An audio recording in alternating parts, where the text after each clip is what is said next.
sa akin? Tetang, gusto lang kitang mayakap. Pwede? Bakit po? Nakikitan po kayo sa akin, no? Pero sorry na lang po kayo. Kasi po, sabi po ng Lola Esther ko, hindi pa akong papayakap. Hindi ko naman po kalala. Sino po ba kayo? Tetang, ako si Emmaline. Ako... Sandali, ha? Sandali. Huwag ka nga alis, ha? Di ko na alam ang gagawin ko. Litong-lito na ako. Litong-lito na ako.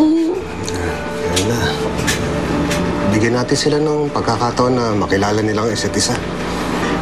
Kukunin niya si Teta sa akin. Kukunin niya yung apo ko. Lola, baka naman pwede natin kausapin si Emmaline na magkasama sila pero hindi kayo magkakalayo.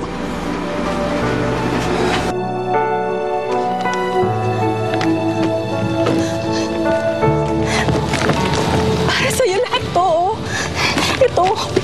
Ito lahat sa'yo. Sa'yo lahat yan. Sorry na lang po ulit. Kasi po sabi po ng Lola Esther ko, hindi po ako tatanggap ng kata, no? Hindi ko po kalala. Sino po ba kasi kayo? Pero di ba, nagpakilala na ako? Sino po ba kasi kayo? Tita ko po ba kayo? Pinsan? Sino po?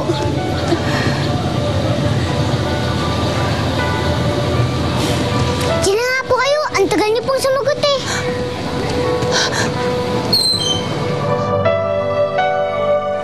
Lola, may karapatan si Emmaline na makasama si Tetang.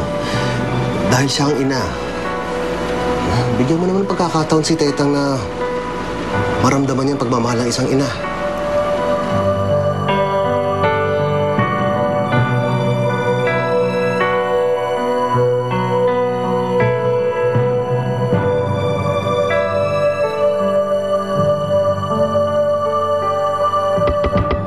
Mrs. Johnson, baka pwedeng next month mo nang singilin yung utang ko kasi wala pa akong pera eh. Bakit hindi ka mangutang doon sa kamag-anak mong si Belinda?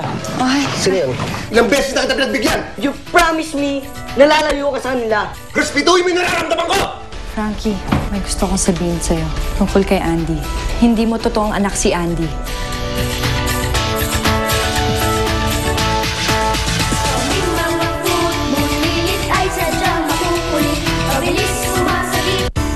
Nasaksihan mo